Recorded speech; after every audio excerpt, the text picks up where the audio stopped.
And Got a great. big whack of Amazonian coca powder in my mouth. So Okay. Good. What is cocoa powder? Is that just I'm a little unfamiliar. Is that just chocolate or is that no. It's some plant from the Amazon. does it is it like a stimulant? Yeah, I'm very mild stimulant. Okay. It's sort of like a cup of coffee instead of a cup of coffee kind of thing. I see. Not available in stores though, I imagine. Not yet, but that we're working on it. There you go. Great. So I should I'm here with Wade Davis. Thank you very much for joining me today. You bet, Duncan. So your life feels very Indiana Jonesy, to put it mildly. You're going all over the world, living with indigenous tribes, and getting yourself in all kinds of interesting and insightful messes. How like I'm very curious with people who live unusual lives. How did you get involved with all this stuff? This is not something you plan out ahead of time. No, I think I think Duncan. In general, lives can't be planned. We kind of even in the structure of our schools and the pedagogy of our schools, we sort of almost deceive young students into thinking that life is linear. That if you go, you go from A to B to C. If you skip D and E, you don't get to the rest of the alphabet. And the truth of the matter is, as anyone knows who's lived any life, especially interesting, fulfilled life, is that it's actually made up of all these serendipitous moments when you come to a crossroads. And what you want to cultivate as a young person is some kind of inner compass, so that when you go to come to one of those crossroads, you're not listening to your peers, your parents, or the ghosts of the past, the society, but some kind of inner compass that tells you which direction to go. And the reason that's so important is that at the end of the day, the most creative challenge in a life is to be the architect of that life. And bitterness tends to come in older age to those who look back on a series of decisions or choices imposed upon them.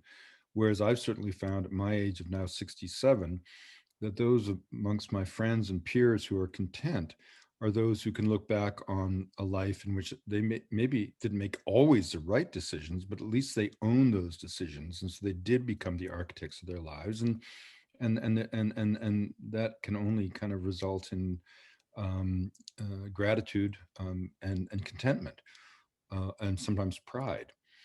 I think for young people, the most important thing you can do is to be an opportunist, not in the sense of being a schemer, but putting yourself in the way of opportunities, so that where there's no choice but to succeed, and you suddenly find yourself capable of doing things that would have been beyond your imaginings a few short months or years before.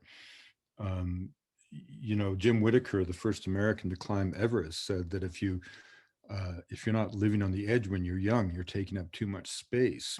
Right. And my friend Terence McKenna always said that the great lesson of life is that you come to the edge of the cliff and you jump, and you don't land on cold rocks. You land on a feather bed. The world kind of exists to lift you up, not to put you down.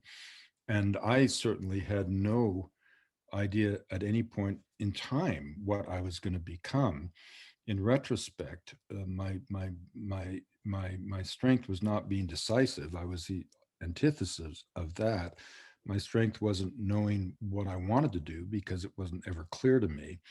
But in retrospect, the one thing that I viscerally was incapable of doing was compromise. And one of the things that I say to young people is there's so much pressure on you from within and from without to sort of come out of college or to come out of high school knowing what you're going to do in life, Right. that people panic and they grab vocations like they're kind of life buoys.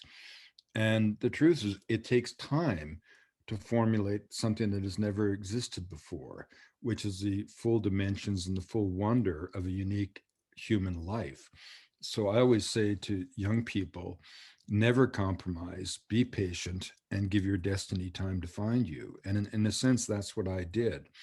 I mean, if I've had a number of biographical films and pieces done on me, And my sister always says the one thing that these biographers have never grasped is how tough you are. And what she means by that, not in some kind of macho physical strength, as much as, nobody, given my background, was more ambitious, not for fame or money ever, but to know what I was going to do. How, where, that shining light as a young person. Where am I going to put this energy? How am I going to live this life? How am I going to make my mark? How am I going to not waste my time?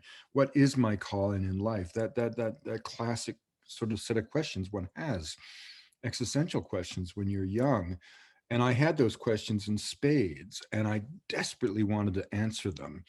And as my sister would remark, instead of grabbing at something, I for not necessarily comfortable reasons, I was just not capable of compromise. And in the end, I ended up, of course, making a life that had never happened before. I mean, a unique way of life that no one can ever replicate. It doesn't mean it's the best way or the only way, but it's a unique way. But that entailed going through a good decade or more of incredible uncertainty, at a time when my friends were falling away into law school and medical school and and professions. And I always thought that a job. Well, first of all, I never wanted to have a job, because the word job comes from the French word gobert, medieval French, meaning to devour. And my father had a job all of his life. He called it the grind. And as a little boy, I thought he got smaller every day, and he did. Work is an Anglo-Saxon root meaning to inspire and create. And I always say to young people, never have a job if you can avoid it, but work harder than anybody and all will be well. And no one has ever worked harder than me. I mean, I've gone 12 years without taking a day off, when I wrote one book, for example. But the point is that because I was not capable of compromising, much as I wanted to find out what my destiny would be, I never thought that a vocation was like a coat that you tried on like some kind of jacket. It was something that built around you bit by bit, choice by choice. I really had the strong sense that nothing was beneath you and nothing was a waste of time unless you made it so. And so I never distinguished in terms of value or hierarchy, if you will. The year I spent in a tough West Coast logging camp from the years I spent at Harvard. A taxi driver can have as much to teach you as a professor. And I just followed my intuitions, and I never compromise. And the other thing I learned that was extremely important is that, I mean, how often, Duncan, in school did you hear someone say, "Oh, that's Joey, he's really creative," or that, "Rebecca, boy, is she a creative girl." The implication being that some people are creative and some people aren't, or that creativity is some kind of thing that exists in the abstract. No, creativity is never the motivation of activity or of action. It's a consequence of activity and action. You can't be creative if you don't do. If you want to be an explorer, get out and explore. If you want to be a photographer, take pictures. If you want to be a writer, don't talk about it, write. And that's something I learned, and that really accounts for how someone like me who came from a very simple middle class Canadian family with loving parents, and it was a complicated family in ways, but a loving family and a generous family, but not a creative family in the sense that my parents didn't do a whole lot. They were kind of trapped in that post-war commuting suburban, bourgeois thing. There weren't a lot of books being read in my house, films being watched, or music being heard. Um, but they worked very hard to send me to fine schools, and that was their generosity. But in the end, I became a creative person just by teaching myself and say and knowing that I had to do it. I mean, necessity is the greatest support of invention, as they say. You mentioned Harvard in there, and here's where I don't know if I would call this a pushback, or it feels as though when you were coming up as a young man in the 60s and 70s, it feels uh, as though we're living in a somewhat different world. Where I read about how you chose to go to Harvard and start studying anthropology, very serendipitous. Like you were not um, you were not scheming to get into Harvard from a young age. But Mm-mm. the thing is, nowadays, nobody really just gets into Harvard by accident. Well, And no, I mean, don't get me wrong. I didn't get into Harvard by accident. I mean, I was one of 90 freshman scholars out of a class of 1,500, which was it wasn't a cash scholarship, but it was a recognition. I mean, I was a top candidate. I mean, and I know that, I mean, I was a top academic student in my school. I was a provincial debating champion. At the age of 15, I had a pilot's license. I came from an unusual part of the world for them at that time. I don't think anyone else had ever gone to Harvard from British Columbia at that time. Maybe they had. I'm not trying to lay claim to that, but it right, wasn't common. I'd grown up working in the bush, fighting forest fires, and I had a unique profile at a time when I think those schools really were attempting to, um, attract a range of students. And I was made for Harvard. I mean, don't get me wrong. I mean, Harvard made my life, but it wasn't an accident that a few years ago I was given the Centennial Medal, which is the top award at Harvard for graduate students who, given each year to two or three graduate alumni of the graduate student program across the entire university, from poetry to physics, who have used their Harvard degree to do most good work in the world, and that to me was a tremendous honor. So don't get me wrong. I'm not being casual in terms of how much Harvard meant to me, right, and but also how appropriate I was for Harvard, at that time.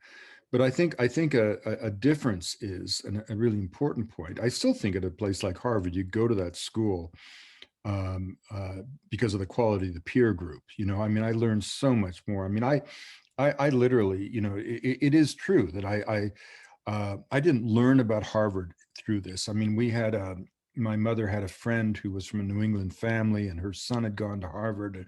So this idea of those American schools was in our family, beyond reach, but in our family. And I certainly had a feeling coming out of high school that I wanted to go at least 3,000 miles away from home. And not because I didn't like my parents, right. I wanted to use the opportunity of college to discover a new world. So I'm not trying to suggest I was a naive, but it's also true that the summer before applications were due at these universities, I was fighting forest fires, and our camps were full of draft dodgers. And they had this kind of charisma that was hot to the touch, telling our bosses to piss off, for example. And one of them had the Life magazine with the Harvard student strike on the cover of 1969. And, this was an era when the whole counterculture thing was seeping into Canada from the States. Greenpeace was founded in Vancouver.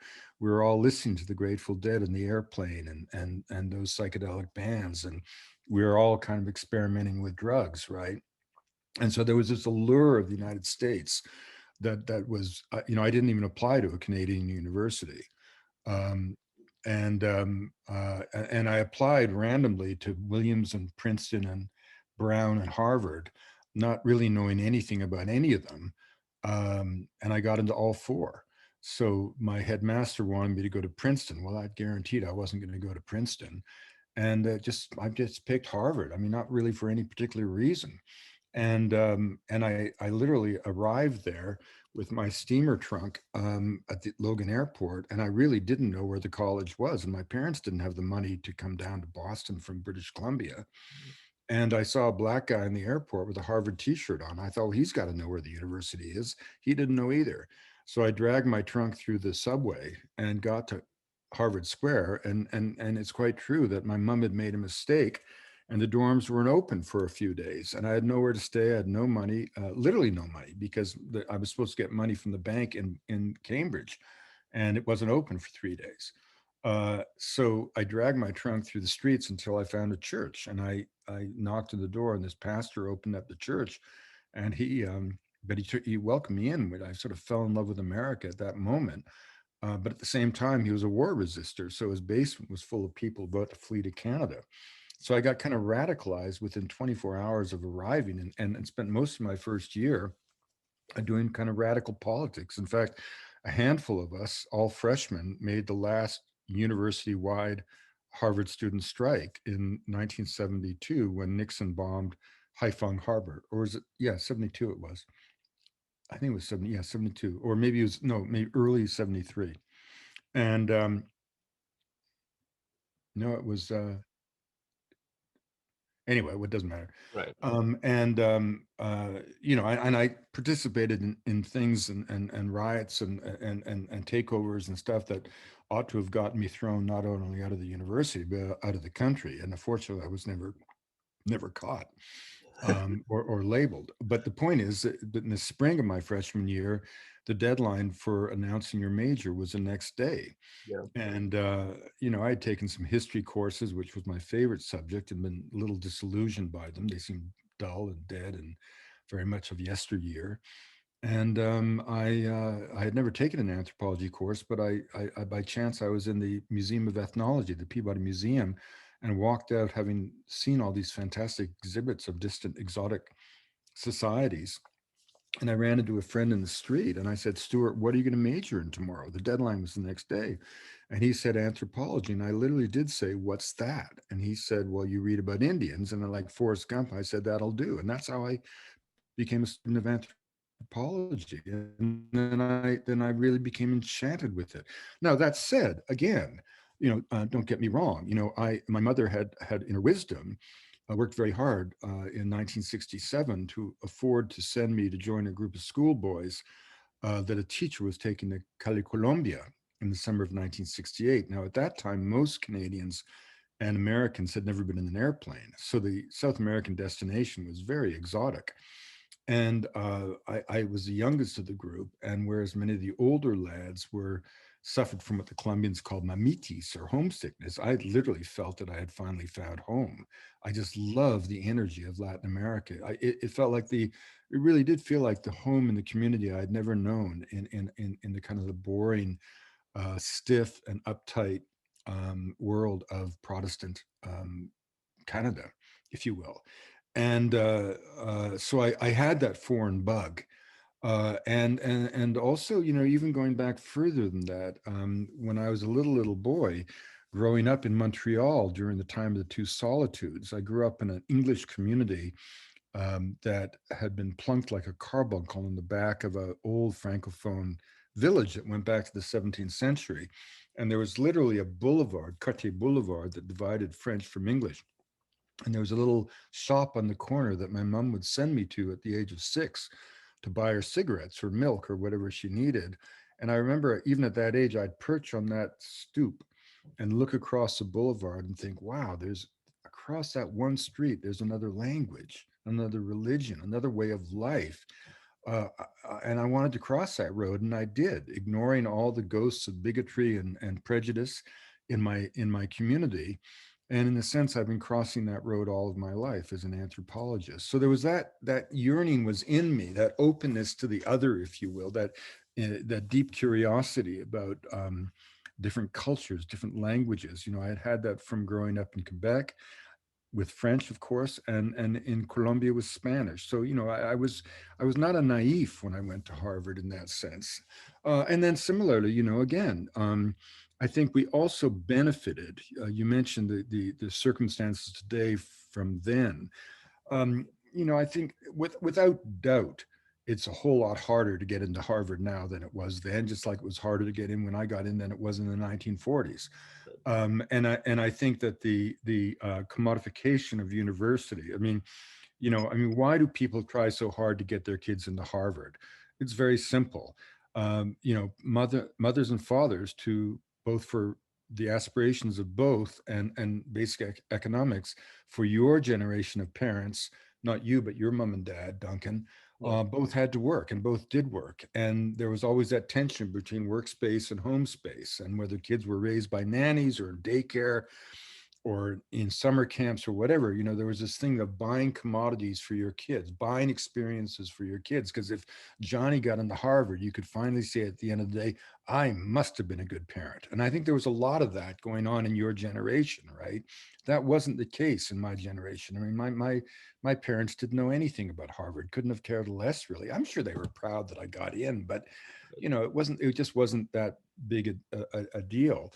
Um, but there was also a very, very strong spirit in the wind, completely different from today, where I mean, people go to Harvard today seeking careers. They go to Harvard seeking to make money. Making money is not only good, it's lionized by your generation. I mean, I had a nephew at Harvard not that long ago, and my own daughter went through Stanford, and it was surprising to me the extent to which the ghost of Zuckerberg hung over Harvard and the ghost of the Google guys hung over Stanford. I mean, that was kind of the cultural ideal of that generation, and I considered myself very fortunate in that I went to school at a time when people felt that money was dirty. The idea of going to business school when I was an undergraduate, you might as well have announced that you wanted to go and be I don't know, a pedophile or something. I mean, it was considered absolutely déclassé. It's like it was joining the establishment. It was, Right. I mean, and in that sense, we were inspired by the Beat Generation. I mean, Kerouac was our collective, collectively, he was our hero. Gary Snyder was our poet laureate. Yeah. The idea of heading off the open road, and frankly, Harvard was to some extent as competitive then as it is now, but mercifully, the competitive bar was on who could do the coolest thing, in a way. Right. So when I was literally in a cafe with my roommate at Harvard Square, both of us anthropologists, and it's really true. David looked at this map, National Geographic map of the world, and he suddenly pointed to the Arctic. Well, I had to compete with him and go somewhere, but not in a real competitive way. But okay, brother, you're going to go there. I'll go here. And I washed my arm and it hit the Amazon. And then I, stumbled into Professor Schulte's office and literally said to him, this is a man who, after all, has sparked the psychedelic era, the greatest Amazonian explorer of the 20th century, a man for whom mountains and national protected areas have been named in South America. And I just said, I'm from British Columbia. I've saved up money in a logging camp and I want to go to the Amazon and collect plants like you did. And at the time, you have to understand, if I had said the word Amazon to any random 100 people in Harvard Square, no one would even give it a thought, let alone ayahuasca. I mean, and Schultes, rather than asking me my credentials, simply looked across a mound of plant specimens and said, "Well, son, when do you want to go?" So I was committed, and I went back to see him at the behest of my poor mother, and just before leaving for Colombia, and he had three vital. No Let me worries. just. Go ahead. Haley, I'm just doing a little podcast, honey. Okay, we're just starting the empowerment. Okay, bye. Okay, bye. My wife's a Buddhist, and there's a big Buddhist empowerment she wants me to be part of this afternoon. Awesome. Um, um, uh, and so I went back to get advice from him, and he had three vital pieces of advice. He said, "Don't bother with leather boots because all the snakes bite at the neck. Don't forget to wear a pith helmet because in 12 years he had never lost his bifocals." And the third piece of advice was that I wasn't to come back without trying ayahuasca, the most potent of the hallucinogenic preparations. Now you can encounter ayahuasca at every bus stop in America, Right. but then it was an extraordinarily obscure a preparation, even among the aficionados of the drug subculture, right? Yeah. And so I was just very fortunate, and again, that's why you go to a place like Harvard. I mean, I was able to fall into the orbit. I'm not in any way trivializing my experience at Harvard. It was life affirming, life changing, and transformative. I mean, I was able to, when I look back on it, I mean, my mentor in anthropology, David Maybury Lewis, was probably the wisest and the most humane Americanist. And, he had himself gone off to live amongst the Xavante, at the time, the most feared indigenous group in Brazil, in the 1950s. And he had later, was an activist, and he founded Cultural Survival. He inspired my every idea. He was my intellectual mentor, and then Schultes, inspired by the example of his own deeds. I mean, he was a true explorer, and merely to walk in his shadow was to not just aspire to greatness, but to believe that you could do anything.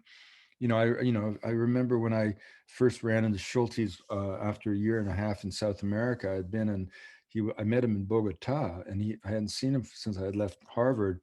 And in that time, I had done a walk across a Darien Gap, which I had done on a kind of a 24-hour notice. Right. And, Schultes never asked me about that experience. He never would bother to explain to anyone who had no bloody idea what that experience entailed, but he did. He just would like introduce me from then on. I mean, I used to be his lumberjack from British Columbia. That's how he introduced me when I was a kid. And then it was like it changed to, this is my lumberjack from British Columbia who's walked the Darien Gap in the rainy season. And that's all he'd say. But, those in the know, that was shorthand for the biggest possible compliment he could have ever given me. But the nature of his charisma was he was so understated, and he never spoke of his own adventures because he claimed he never had any. He said Well, only people who go ill prepared have adventures. But of course, he had had countless adventures that make the exploits in film of an Indiana Jones pale in comparison. that's okay. So there, uh, first off, are we good on time, or are you going to the Buddhist? Duncan, I'm losing you. I'm Can losing your audio a little bit. Okay. Oh, yeah, now try now.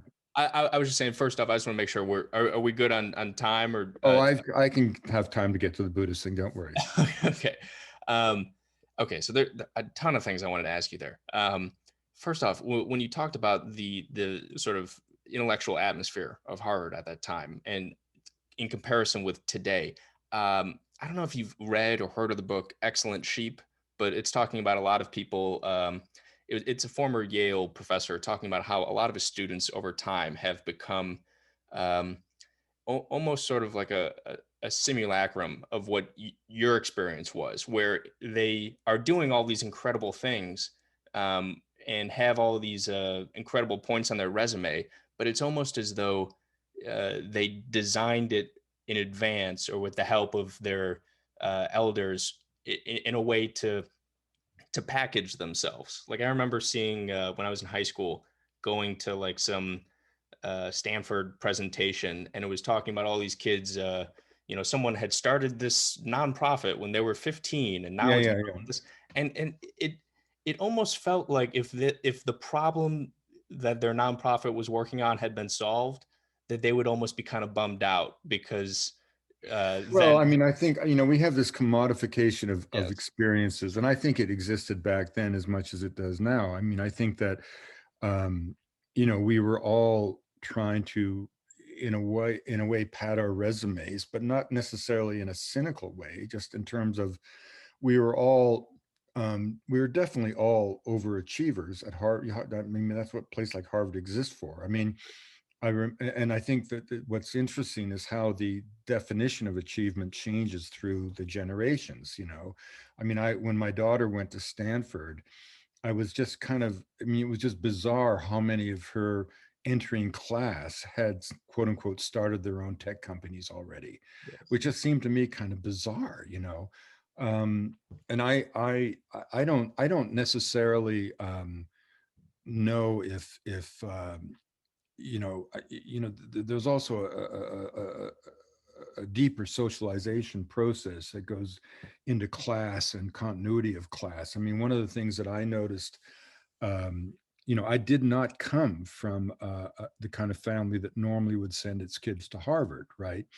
And so, in a way, I was exceptional from the start. In ways beyond my understanding. And one of the things that kind of shocked me when I got, I think it was a 25th anniversary, yearbook of my class, and as you go through it. Now, part of this is most of my friends from Harvard were address unknown. I mean, my friends were the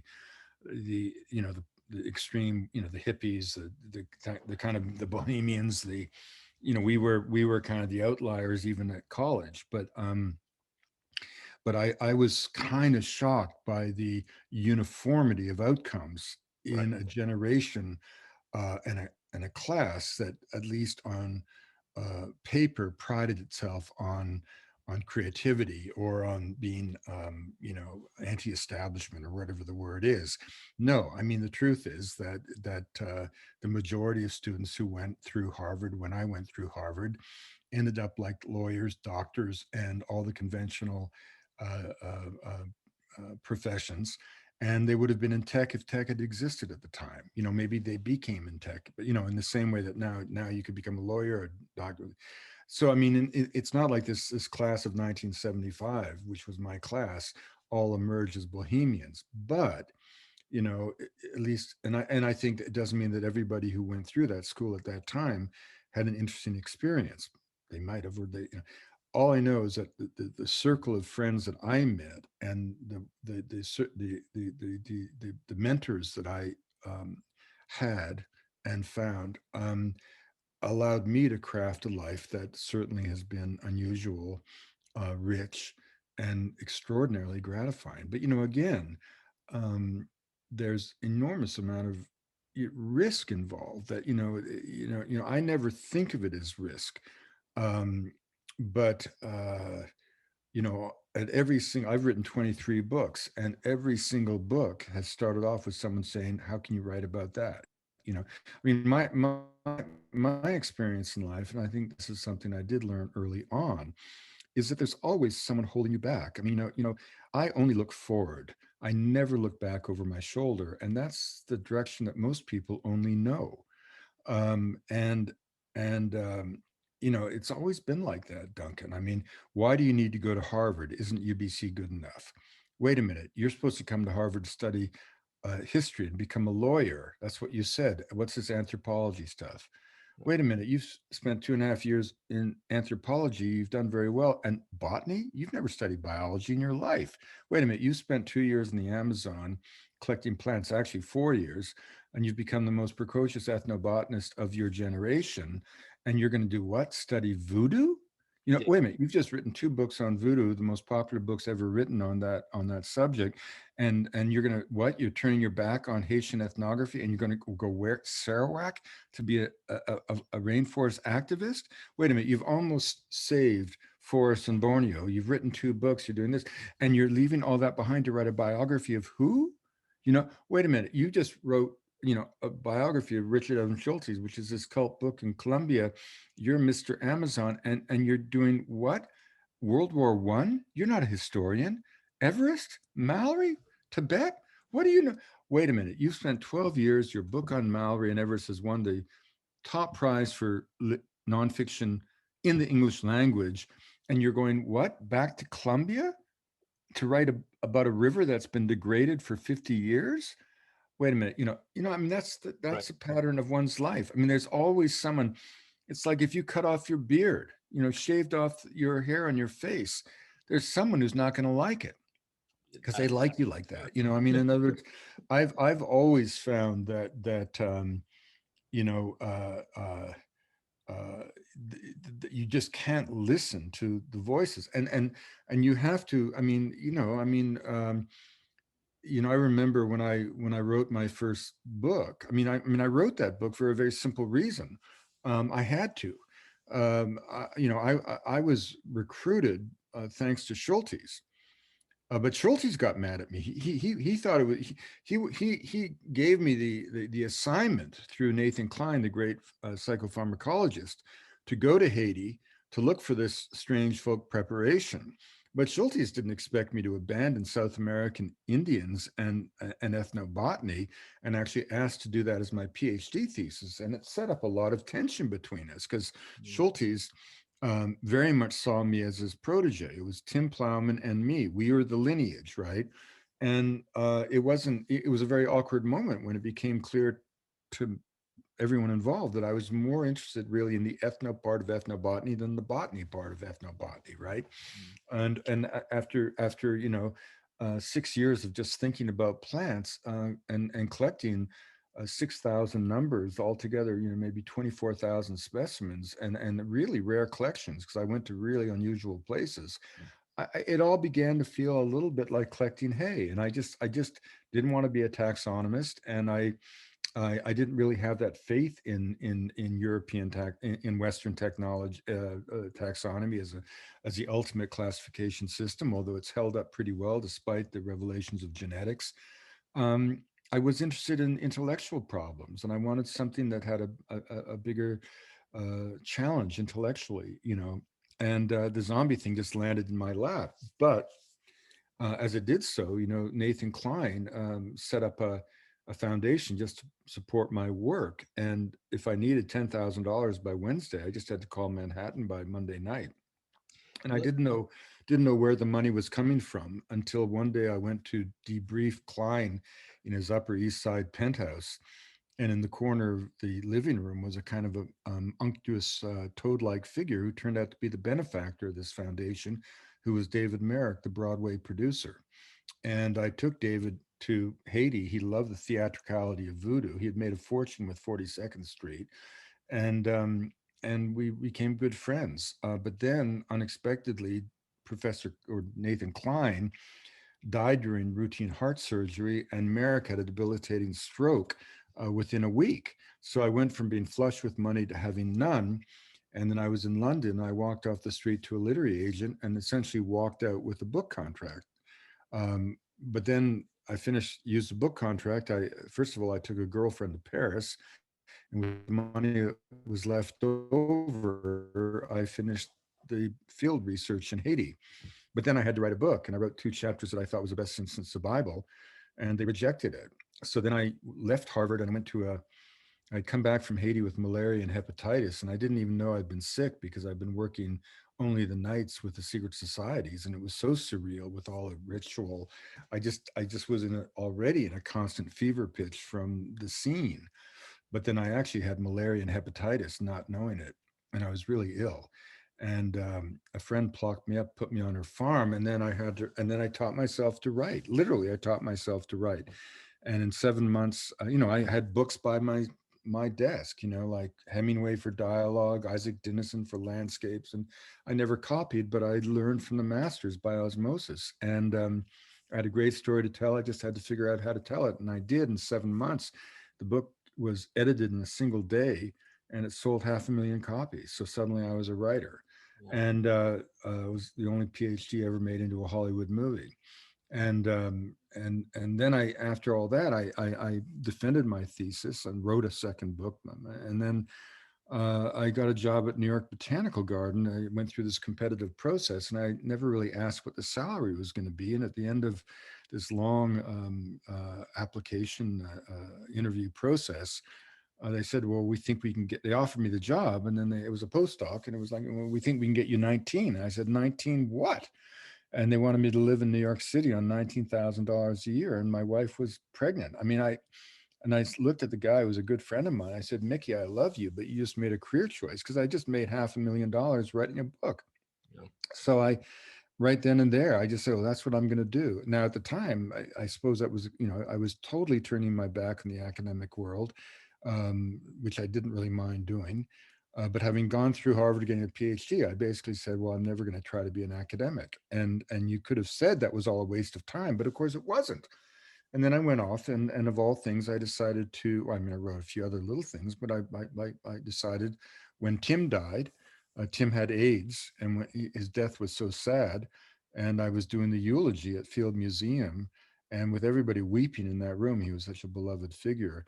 Um, I just said to myself, Schultes couldn't come because he was himself sick, and so he sent a tape that ended with his remarks ended with those famous lines from Hamlet: good night, sweet prince, and flights of angels sing thee to thy rest. And at that point, there was just so much grief in that room.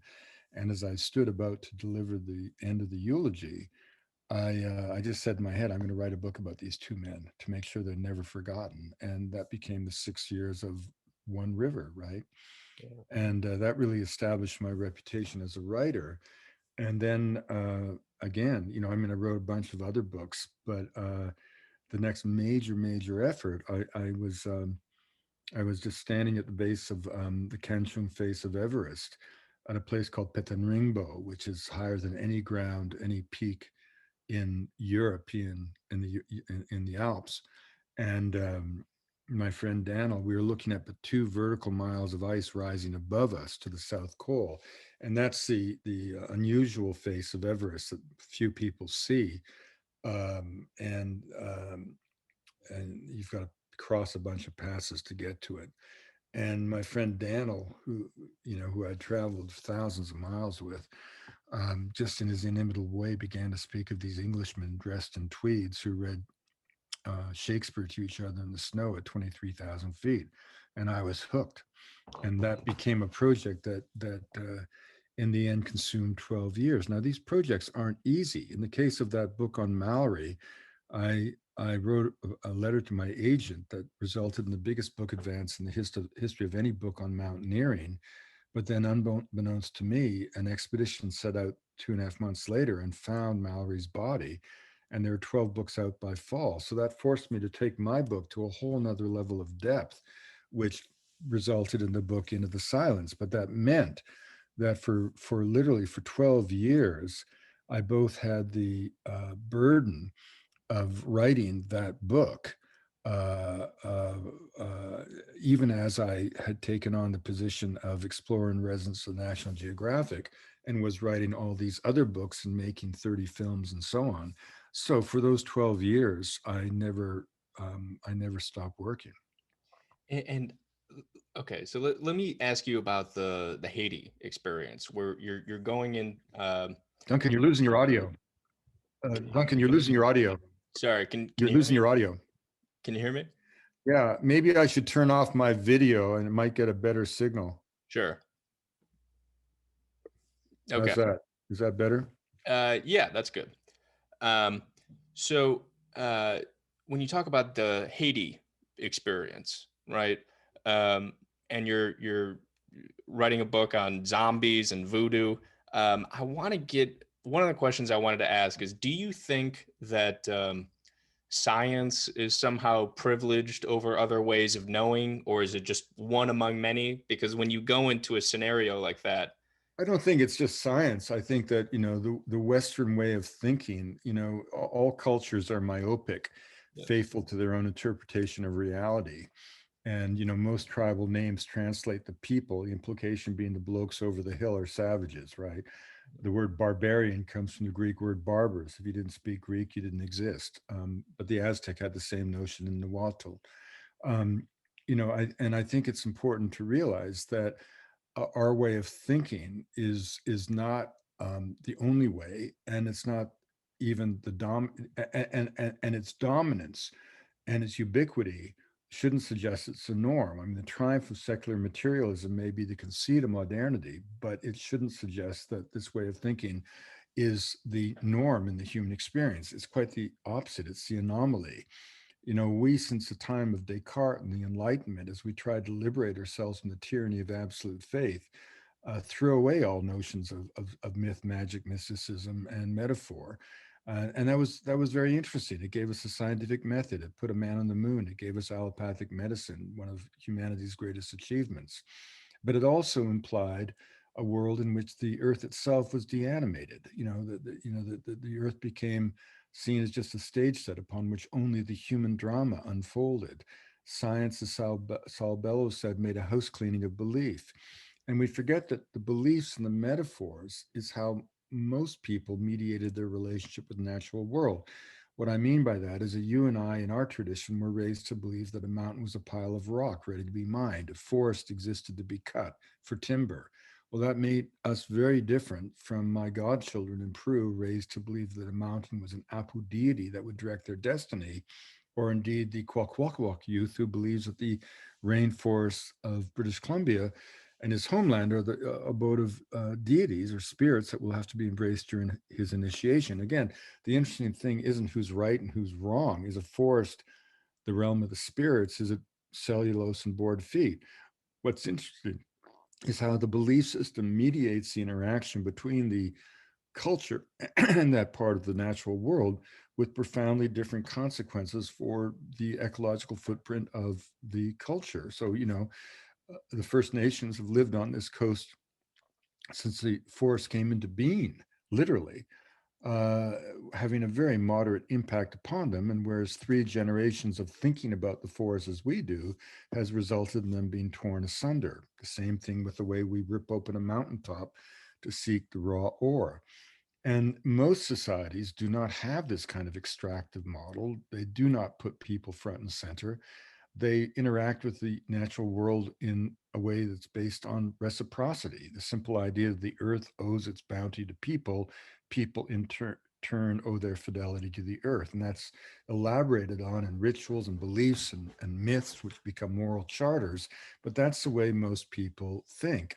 And the way we have thought about the earth has gotten us into serious trouble by any scientific definition.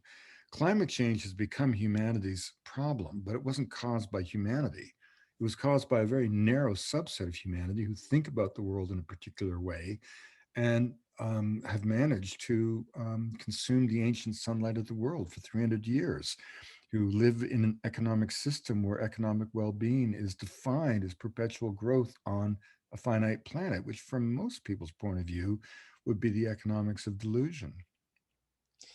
And do you think all these different cultures that you've written about are all different, but do you think there's anything differently different about Western culture that makes us unique within all the variation?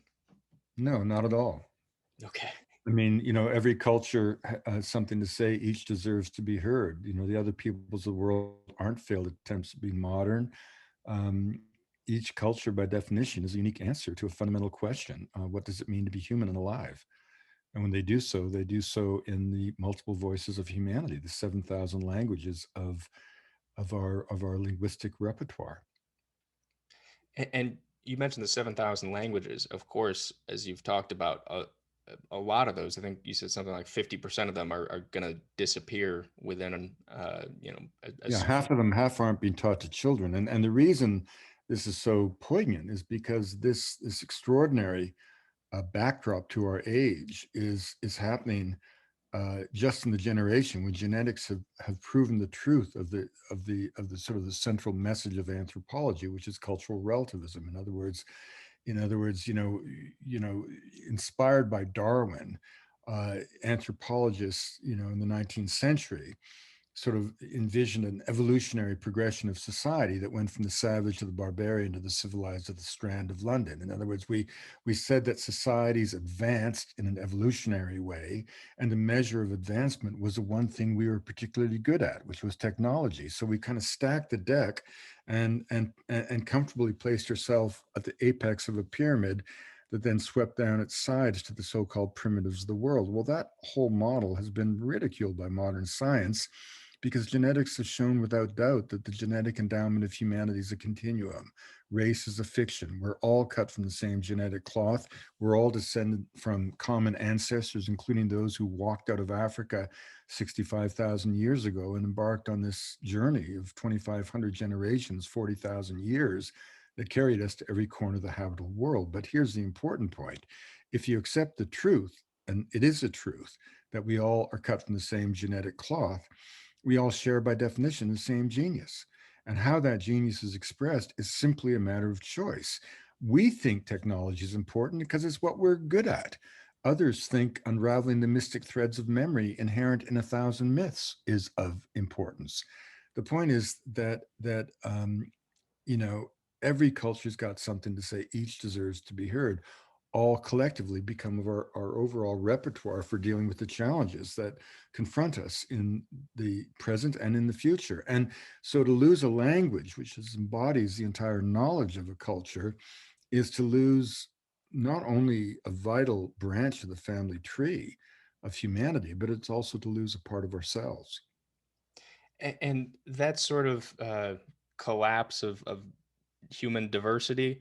I was in Machu Picchu fairly recently, and I remember I was in a restaurant at the bottom, and they were playing Billie Jean on the speakers, and they had like cheeseburger and spaghetti on the menu, and this it felt very strange. Can you speak a little bit about Well, that? that's simply local people taking advantage of the gringos. I mean, if the gringos didn't want to hear that music and didn't want to eat those hamburgers, that place would go out of business. I mean, this is a difference between a traveler and a tourist. A tourist can't remember where they've been.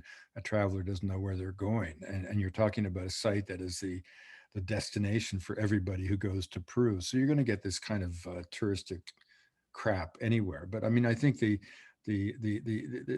other thing is that it's not about the traditional versus the modern. The most important thing to realize is that these other cultures are not quaint and colorful, but somehow destined to fade away as if they're failed attempts at being modern. Change is no threat to culture.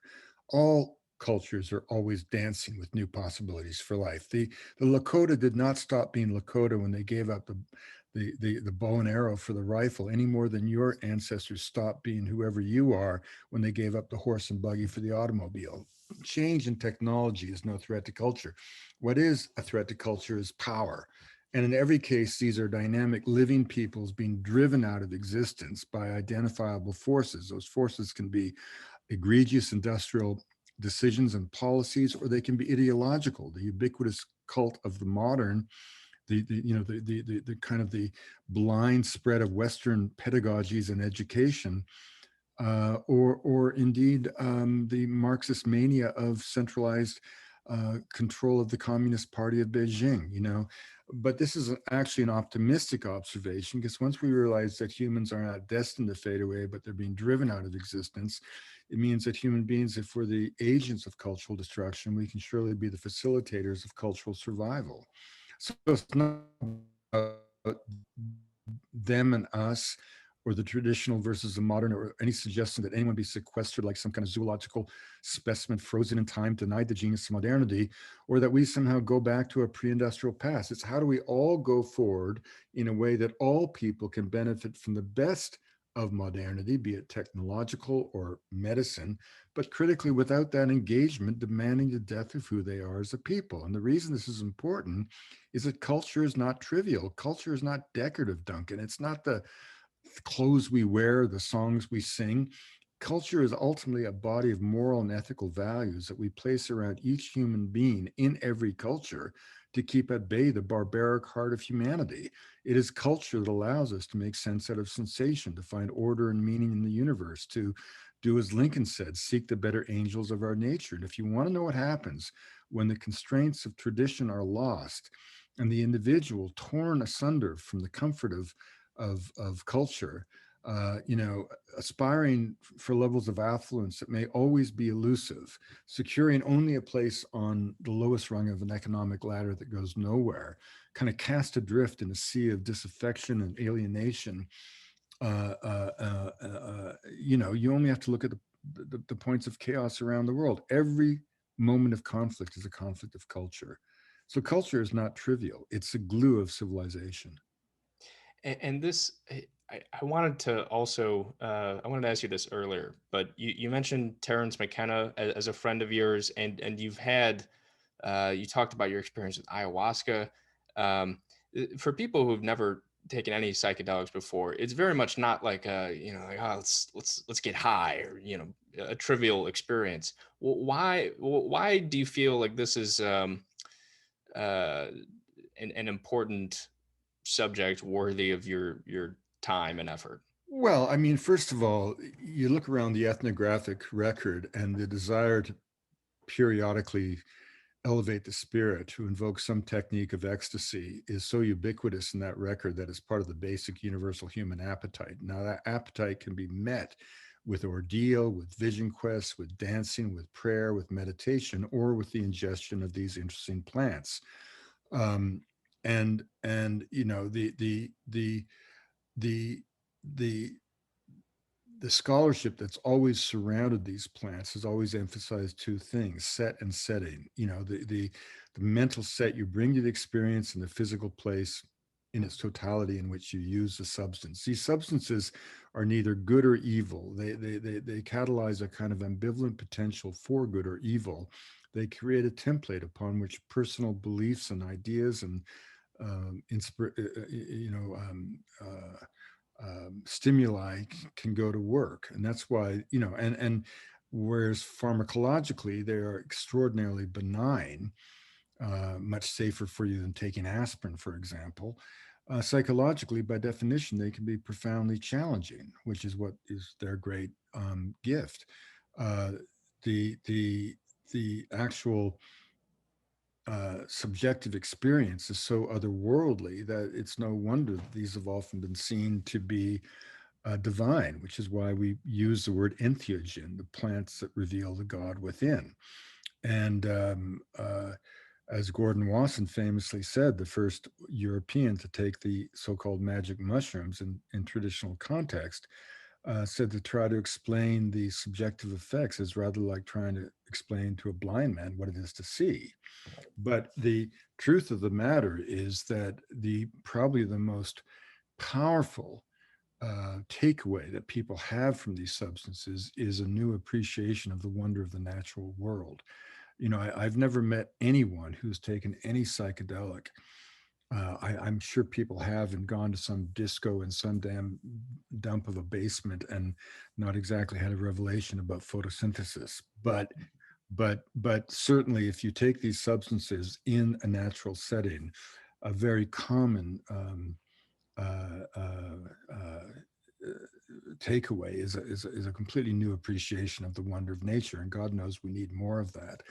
And I think it's very interesting that when we look at the sea change that has occurred in my lifetime, where women have gone from the kitchen to the boardroom, people of color from the woodshed to the White House, gay people from the closet to the altar, suddenly kids talking about Gaia or biodiversity terms that were unknown in my youth.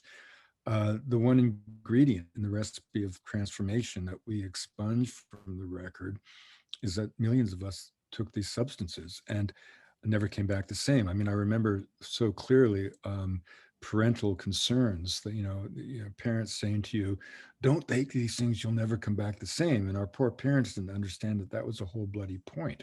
We didn't want to come back the same. We were looking for a better world. We were looking, we grew up in a world of war and racial strife and women being treated like second class citizens and gay people having their careers ruined for the hint of affection between man and man. I mean, it was a, anyone who's nostalgia for the 1950s either is wasn't there, or has a sensitivity of a 2x4, or actually was on the other side, a champion of repression. I mean, it was a hideous time in so many ways. Gary Snyder, the poet, used to say to me that in the 1950s, he'd hitchhike across America just to be able to have dinner with someone to whom he could relate. Wow, that's and do you think are you there? There have been some efforts to sort of legalize these things, like in Oregon. They're talking about making psilocybin be, at least for Well, like there's medical. there's two things there, Duncan. One is just in terms of the renaissance of psychedelics. It's a fantastic thing because the clinical potential and the possibilities of these substances is enormous, and that potential never began to be realized because, of course, the government came down so hard on these substances, in part because they are subversive. I Yeah. mean, they really do change you, right? And in ways that people like the Nixon administration were not that keen on. But again, that suppression of these substances was also part of a war on drugs, which never had anything to do with drugs. It was all about Haldeman and Ehrlichman and Nixon's desire to draw a division in the American society between what they call the silent majority, who were fearful in some sense or uncertain about these sea changes that were happening all around them, right? I mean, in a way, the whole sort of divide in America to this day is between, at some level at least, is between those for whom those changes I just mentioned, for gay people, people of color, for women, are those changes deemed to have been good for the society or bad for the society? And at some level, that's the chasm we still have to some extent to this day. And but certainly the war on drugs was all about that and nothing to do about the well-being or concerns for the well-being of any person using these drugs. And now we are 50 years on, uh, over $1 trillion spent, and there are more people in more places using worse drugs in worse ways than ever before. The war on drugs has been the greatest folly in the history of public policy. It has torn countries apart like Colombia, where the vast majority of people have never used, let alone seen cocaine, and yet 250,000 have been dead, 7 million displaced. How would the United States feel if Canada had policies of drug consumption, patterns of drug consumption in bars and boardrooms across the country, laws that facilitated the creation of a black market, and sanctions that did nothing to curb that trade, such that 85 million Americans were driven from their homes? Well, that's what happened in Colombia.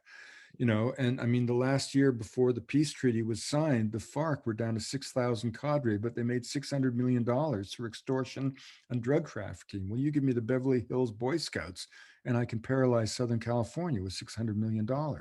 In other words, the war on drugs has caused nothing but agony, and resulted in the fact that in the United States there are more citizens with criminal records than college degrees, right?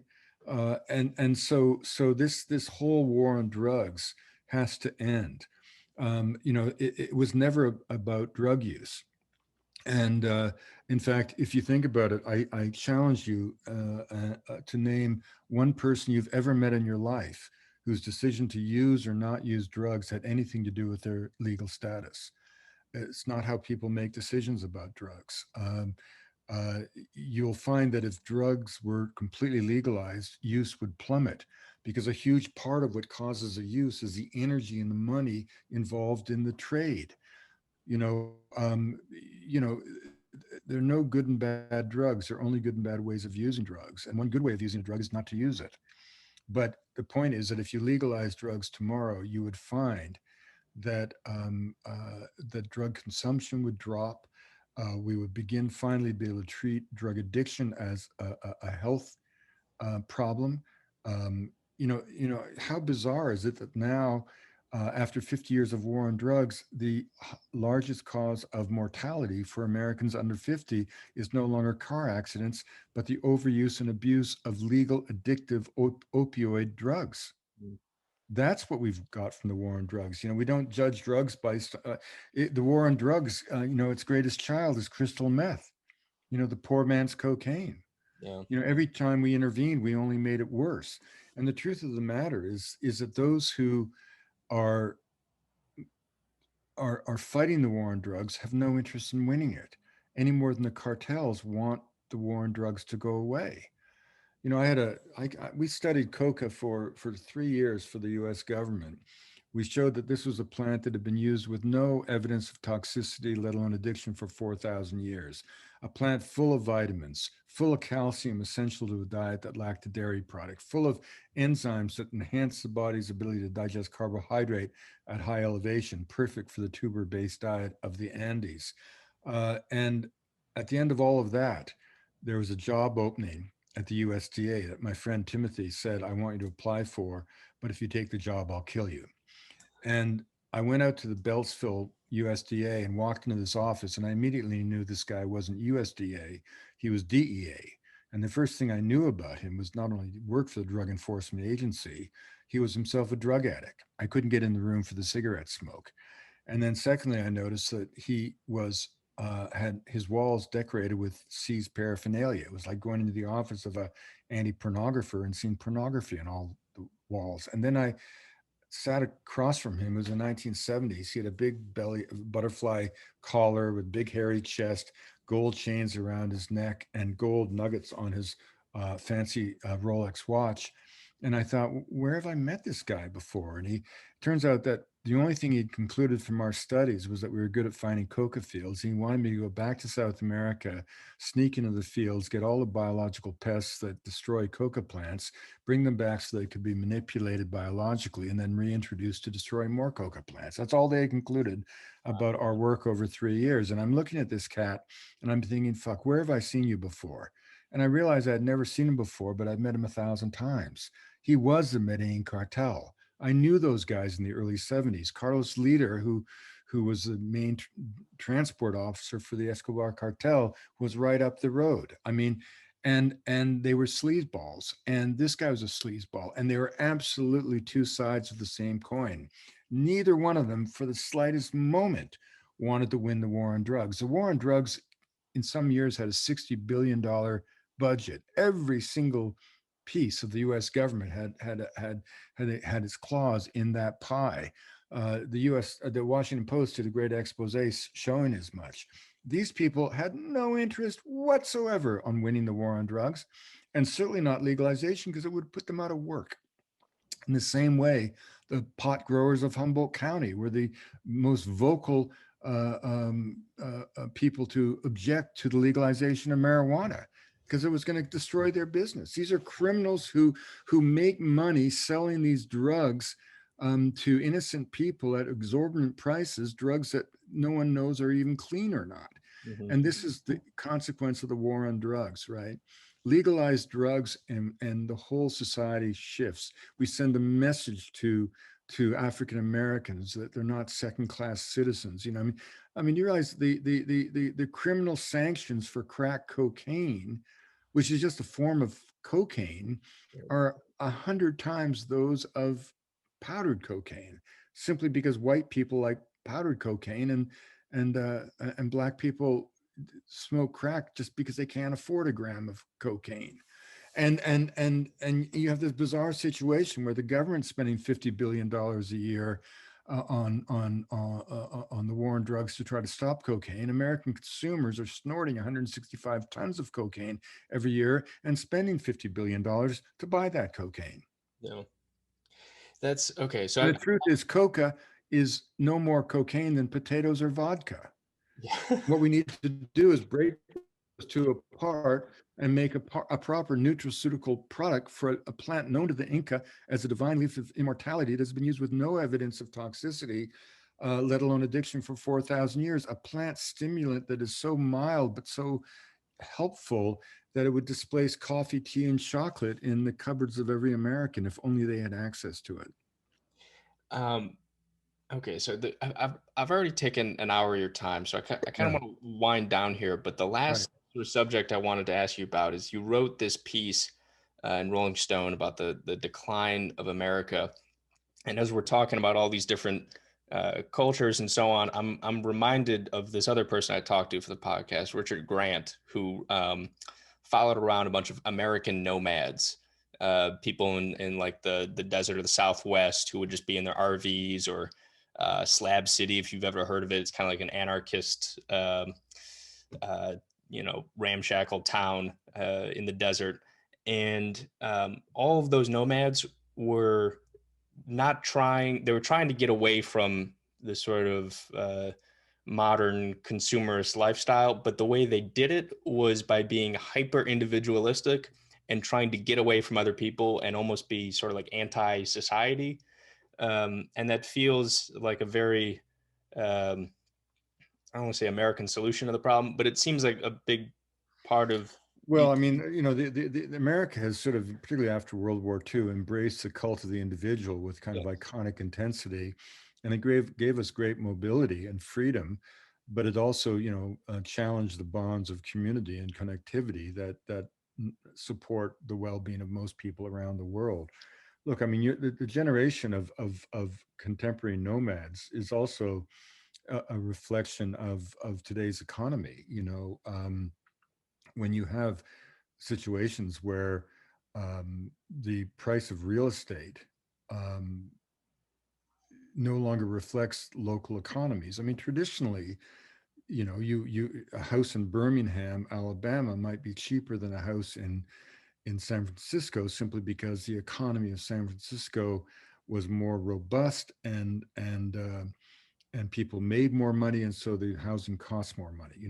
Classic supply and demand. But now you have a situation of a global real estate market where these cities that are desirable, for San Francisco, Vancouver, L.A., New York, London, Paris, whatever, you're competing against everybody in the world, and so we have this really bizarre thing, which is quite unprecedented since it's all come about in my lifetime, where a whole generation of young people can't even dream of owning a home in the city of their birth. This represents a really remarkable disconnect sociologically. And I think um, people are, you as a young person, you face a choice. Do you want to be, unless you're lucky enough to have one of those 1% jobs, you find yourself spending well over 50% of your income on housing. Well, why not take to the open road? I mean, I think there's a sign there of young people, the rise, for example, in college education. I mean, there was a time when, even when I went to college, when the percentage of the population that went to college was negligible compared to today. Now college has sort of displaced what once was high school, and you go to college almost as an extension of high school. But to do so, you incur insane student debt, which did not happen in my generation. I mean, I think even, I mean, you have to take inflation into account, but I mean, I think Harvard's annual was about $8,000 when I went there in the 1970s. Well, of course, there was serious inflation, but that's a far cry from what it costs today, or any school today. The UC system in California was the envy of the world, and tuition was virtually free in the 1960s. Now, it's not. So again, I think what you're seeing in these nomadic camps, and there are probably a lot of other forces at work, um, is the fact that that this has become a society in America just since the 1950s. Look, in the 1950s, marginal tax rates were 90%. That sent a message to people. The average CEO would have a salary 20 times that of a white collared staffer. Now the CEO's salary would be 400 to 500 times more. The top 1% control $1 trillion of assets. The lower half of American people have more debt than assets. The top three richest Americans control more wealth than the poorest 160 million. And so what you're also seeing is young people trying to come to terms with that world, a world of the haves and the have-nots. And the economy of the United States in the 1950s was much more analogous to that of Denmark than it is today. And so if you don't have an avenue through tech into the 1%, what indeed are your choices? I mean, my daughter, 32 years old, her education, if I add up all the bills, cost her family about $1 million, and she's wanted to be a school teacher. Bless her for that. We need school teachers, but she's earning um, enough. What she earns as a school teacher in British Columbia would never in her lifetime allow her to own a home. Right. So, how can a society structurally endure that? Right? It just doesn't work. And so you're looking at uh, part of what that Rolling Stone piece was all about is that, America continues to look into the mirror and see only the myth of its own exceptionalism, whereas the reality is that myth lies all about our feet in shattered bits of glass. And uh, I guess my sort of last question here is: do you think there's anything from this whole period of COVID and lockdown and our response to it that we can sit back and reflect and learn about our own culture? Oh, absolutely. I mean, there's so many positive things that can come out of COVID. I mean, first of all, let's hope that we finally realize that we're biological beings on a biological planet. We saw the fecundity of the earth. We saw, the industrial engine shut down for a short time, And suddenly, before you knew it, the skies cleared over the Himalaya. The rivers cleared in the rivers in the cities of Colombia. The canals of Venice were clear. We saw, wild boar in the streets of Barcelona, grizzly bear and wolves in the valley of Yosemite. We saw the incredible resilience of the natural world, and that should lend urgency to our concerns about climate change. And it has. I mean, during the COVID period, slightly unacclaimed in all of our obsession with Trump and the election and COVID, we saw the total transformation of the internal combustion engine as one manufacturer of vehicles after another announced its firm deadlines to eliminate the use of fossil fuels in its fleet within the immediate reach of our own lives. It's unbelievable to think about that. Who could have guessed? And we've also discovered that there's a difference between travel and travel. In other words, I look back on my travel schedule, as I said, like a violent hallucination, going somewhere every Thursday. And now all of that, I mean, people aren't going to rush back to the annual executive meeting in New York. People aren't going to be running to that ball bearing manufacturers association meeting in Pittsburgh. I mean, people are going to discover that there's absolutely no need really for any kind of live meeting of any sort, except when real creative synergies are at stake, right? And so I think we'll see that people will rediscover their love of meaningful travel, and the travel sector of the economy will rebound, and it's the biggest sector of the global economy. But I think people are going to think twice before enduring either the grotesque inefficiencies of a daily commute on clogged highways, or indeed the weekend warrior rush off to Chicago for the Monday meeting only to fly back to Pittsburgh on the Monday afternoon. I mean, I think all of that's going to shift. And by the same token, I think that movie theaters, I would not be investing in movie theaters if I were you, or in retail outlets. I think all of this stuff, I think all of this has brought us into a digital world at a speed that would have taken a generation to occur. I mean, just before COVID, if I had said to a client that I don't want to come and give you a speech, but I'll do a speech over Skype, they would have laughed me off the stage, right? If I had said to a major boss of mine that I really didn't want to go back to Toronto for that executive meeting because I would rather do it by, internet or phone, I would have lost my step on the corporate ladder, right? But now we've come to realize that that Zoom serves that function. And by the same token, young people of your generation are realizing that, first of all, every job is essentially some iteration of looking at a laptop screen in whatever your vocation is. And that can be done now with 5G anywhere. And suddenly people aren't just moving from Manhattan to the suburbs, they're moving from Manhattan to rural areas where you can be, close to a satellite small town, anything from Bangor, Maine to Port Angeles, Washington. And those towns actually have become quite hip, and they all have good restaurants. They've all got bookstores, and besides, you don't need bookstores anymore. In a sense, you got Amazon, and so suddenly life is being decentralized. And I think that will come together with the insane real estate values in these major cities to cast your generation to the wind. And suddenly you're going to find that you can afford where you're living, and you can have a quality of life that was not possible as you're trying to all cluster together in and around these sort of tech hubs. Yeah, I'm here in Branson, Missouri right now. Well, there you go. Very different experience. Wade, listen, I'll let you go. Is there anything you want to promote, plug, get off your chest? Well, just, it'd be nice of you to promote my new book, Magdalena of Dreams. If you do an intro, and send me a link when you put it up, and the name of the podcast and all that. Sure. And people can get that book anywhere, Amazon. Oh yeah. Yeah.